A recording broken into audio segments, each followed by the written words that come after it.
আসসালামু আলাইকুম আরহামতুল্লাহি ওবারাকাতু।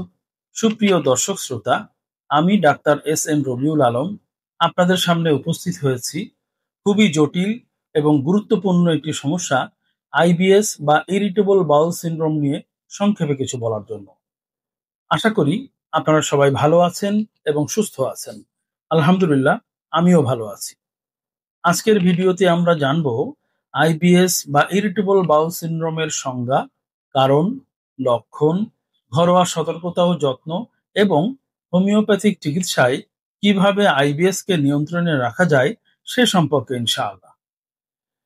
আইবিএস হলো অন্ত্রের এক ধরনের কার্যকরী সমস্যা বা ফাংশনাল গ্যাস্ট্রোইন্টেস্টাইনাল ডিসঅর্ডার, যেখানে অন্ত্রের গতি বা কার্যকলাপ অনিয়মিত হয়ে যায়। এতে পেট ব্যথা, গ্যাস, মলত্যাগের সমস্যা বা কখনো ডায়রিয়া ও কখনো কোষ্ঠকাঠিন্যের মতো সমস্যা দেখা দেয়। তবে এটি কোনো সংক্রামক ব্যাধি বা ক্যান্সার জাতীয় রোগ নয়, বরং এটি একটি কার্যকরী ব্যাধি।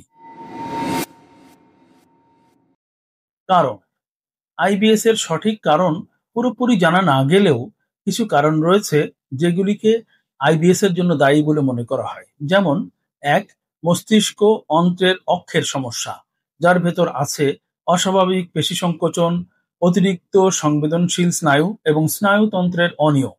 দুই, অন্ত্রের পরিবর্তন তথা ভাইরাস বা ব্যাকটেরিয়ার মারাত্মক সংক্রমণ, ক্ষুদ্রান্ত্রে ব্যাকটেরিয়ার অতিরিক্ত বৃদ্ধি এবং অন্ত্রে থাকা উপকারী ব্যাকটেরিয়ার ভারসাম্যহীনতা।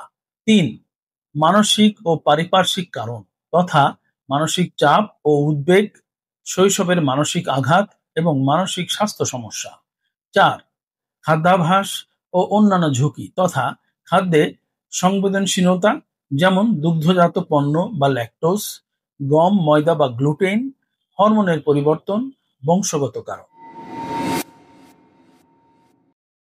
লক্ষণ: পেটে ব্যথা বা ক্রাম্প, পেট ফাঁপা ও গ্যাস, মলত্যাগে অনিয়ম, কখনো ডায়রিয়া, কখনো কোষ্ঠকাঠিন্য, বমি বমি ভাব, খাবার হজমে অস্বস্তি, মাঝে মাঝে দুর্বলতা বা ক্লান্ত।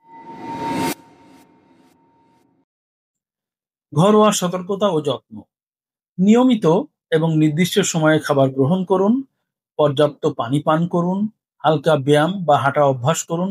আইবিএস এর রোগ লক্ষণ বৃদ্ধি করে এমন খাবার পরিহার করুন। সাধারণত যে খাবারগুলো এই রোগীর জন্য ক্ষতিকর সেগুলি হলো: এক, দুধ এবং দুধজাত খাবার যেমন আইসক্রিম, পনির, মিষ্টি, সন্দেশ ইত্যাদি।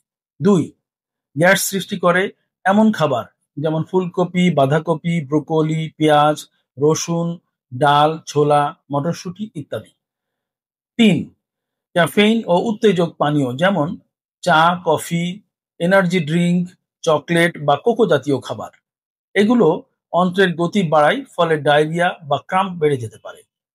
চার, অতিরিক্ত ঝাল, মশলাযুক্ত ও তেল চর্বিযুক্ত খাবার যেমন ডিপ ফ্রাইড ফুড, অতিরিক্ত মরিচ, গরম মশলাযুক্ত খাবার, গরুর বা খাসির চর্বিযুক্ত মাংস। এসব খাবার অন্ত্রের প্রদাহ ও গ্যাসের প্রবণতা বাড়ায়। পাঁচ, গ্লুটেনযুক্ত খাবার যেমন রুটি, পাউরুটি, পাস্তা। যাদের আইবিএস এর সাথে গ্লুটেন সেন্সিটিভিটি আছে তারা এগুলো এড়িয়ে চললে উপকার পাবেন। ছয়, কৃত্রিম মিষ্টি ও প্রক্রিয়াজাত খাবার যেমন চুইংগাম, ক্যান্ডি, ডায়েট ফুড এবং প্রসেসড খাবার ও টিনজাত খাবার। এগুলোর মধ্যে থাকা কেমিক্যাল যেমন সরবিটল, ম্যানিটল অন্ত্রকে উত্তেজিত করে। সাত, অ্যালকোহল ও ধূমপান। এগুলো অন্ত্রের কার্যক্ষমতা নষ্ট করে ও পেটের গ্যাস, জ্বালাভাব বৃদ্ধি করে।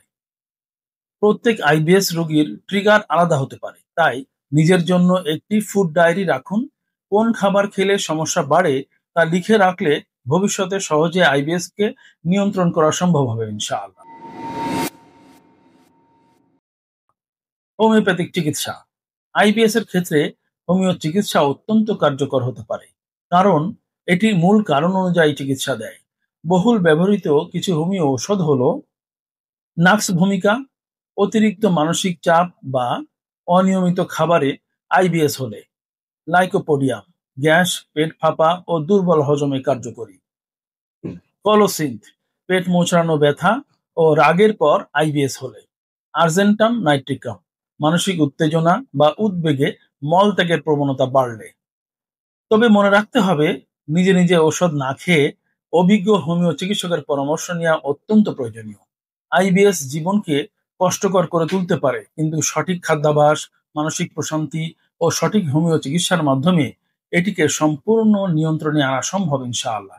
যদি ভিডিওটি আপনাদের ভালো লেগে থাকে তাহলে লাইক দিন, বন্ধুদের সাথে শেয়ার করুন এবং হোমিও চিকিৎসা সম্পর্কিত আরো ভিডিও পেতে চ্যানেলটি সাবস্ক্রাইব করতে ভুলবেন না। সুপ্রিয় দর্শক শ্রোতা, আজ তবে এখানেই বিদায় নিচ্ছি। ভবিষ্যতে আবারও দেখা হবে ইনশাআল্লাহ অন্য কোনো বিষয় নিয়ে। সে পর্যন্ত সকলে ভালো থাকুন এবং সুস্থ থাকুন। আল্লাহ হাফেজ।